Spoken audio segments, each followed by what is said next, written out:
All right, guys, welcome back. Grab a pen and jot this down. Today, we're going to talk about energy independence. It's a big issue on the global scale. It's something that I think is not addressed well, particularly in the federal government or in both the national and local societies of America, the regional cities, and across borders. So, what's the importance of energy independence?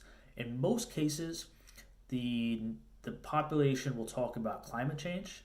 They'll talk about the cost of energy. They'll talk about the concerns of using fossil fuels and non-renewables, all valid concerns. But the reality is fighting climate change is not a solution. It doesn't provide anything. It doesn't even provide a call to action. You need to have a pathway to get to the end state. So a guy like Elon Musk talks about transferring the path from non-renewables to renewables. Why? Because non-renewables are not sustainable in the long run. So you need to have some alternative, and you can't wait 50 or 500 years for that alternative to come. You have to start moving on that switch right now, because when you need that adjustment, when you run out of fossil fuels, you simply can't just switch over, right? Too much of the economy today runs on non-renewables. We're talking about plastics, petrochemicals, a lot of the byproducts from oil and gas, a lot of things that run on natural gas. They're just more efficient on that type of combustible fuel. So this is still important. I think it's very notable that over the summer or last fall in 2002, Jamie Dimon pushed back really hard against one of these senators, a congresswoman, and said he will continue to finance energy that's non-renewable, that is fossil fuel based, because it is so essential to the economy. It's unreasonable. You would shut down, you would destroy parts of the world if you just shut off one part and then try to turn on the other. So that brings me back to the point of creating energy independence. What does that mean? Today, a lot of the world wars, the political wars, the proxy wars, Russia, Ukraine, China, all these countries, Middle East, even South America, because we import so much from Venezuela and Brazil and Canada and all these other countries, a lot of this dependence comes from the trade of commodities. And the biggest commodity in many cases is energy, any form of energy. And natural gas is one, oil is one, crude oil, and a lot of others that you can think of. So we've seen this so far in Ukraine, of what's happening in, when this Ukraine thing took off and blew up, no pun intended, there was so much concern in Eastern Europe about, hey, what are we going to do with the energy pipelines? Our cost of electricity is rising because we're so dependent on Russia to supply us with cheap natural gas, cheap oil, cheap any energy forms of energy. And for some reason, they decided to shut off the nuclear energy plants. That doesn't make any sense, because nuclear energy is a very effective way to actually produce cheap electricity. And if you don't think so, the sun is actually the biggest nuclear power plant in the world. And that gets me to the point of like solar panels and other ways to produce very cheap forms of electricity and then transmit it. So the United States also, many years ago, I can't remember if it was Obama or Trump's administration, had made a big push for the natural gas to reduce it. We became actually net exporters of energy, and it became very positive for the United States economy. But when you flip that switch, you say, I'm going to turn the trade around, and I'm going to become a net importer, you become so reliant on other countries.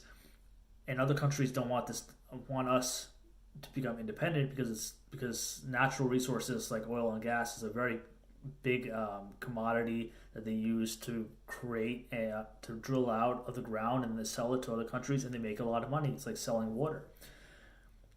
But in the United States, we've shown that you can actually create these solar panel farms, and you could power most of the country through, I don't know how many square miles it is. There's a lot of math behind. You could see, Elon has said it multiple times, but let's just say like 30,000 square feet or 30,000 square miles, I should say.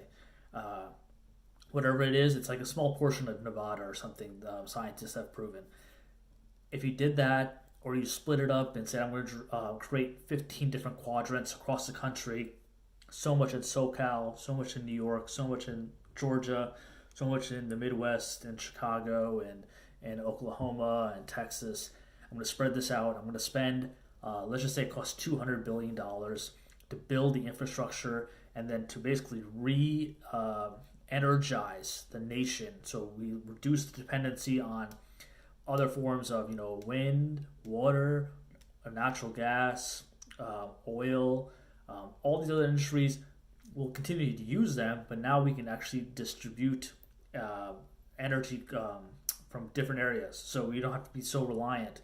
We don't have to import as much. We can just import it from our own states and say, hey, I'm going to buy this whole electricity from these states. I don't have to go to Europe or Japan or Brazil or London. And then be like, all right, this is a competitive advantage. Whatever the cost of kilowatt is, they'll probably bring it down by an order of magnitude, maybe times 10. This will become very competitive over the long run, right? There's a level of, okay, I need to invest in this infrastructure and it's more profitable to invest in our infrastructure than to send aid to Ukraine. So this is a big bet. And it can work because it already works. Many homes already do this, and they basically become independent to the point where they actually sell their energy back to the grid. And if we do this, then we've stopped focusing on what will be considered probably the most critical element in global trade, which is energy. Like, all right, we're self-sufficient. We don't have to go to war with any other countries. We could provide a lot of assets, tangible, intangible assets to these other countries and become net positive. It's also a way to, pay down the deficit of the country, increase productivity because you reduce the cost to produce. So, if you do that, then it just becomes more, the ROI just compounds over time. And right now we're not at that point. We need to get to that point. It's critical for the United States. It's critical for a lot of countries. I think a lot of countries need to focus on this level of independence, energy independence, because it creates a competitive advantage.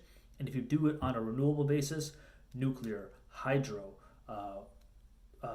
solar energy, and then any other form of that, you'll have that competitive advantage. You don't have to rely on other countries for global trade anymore. You can focus on other things that are more important or can be more efficient over the long run.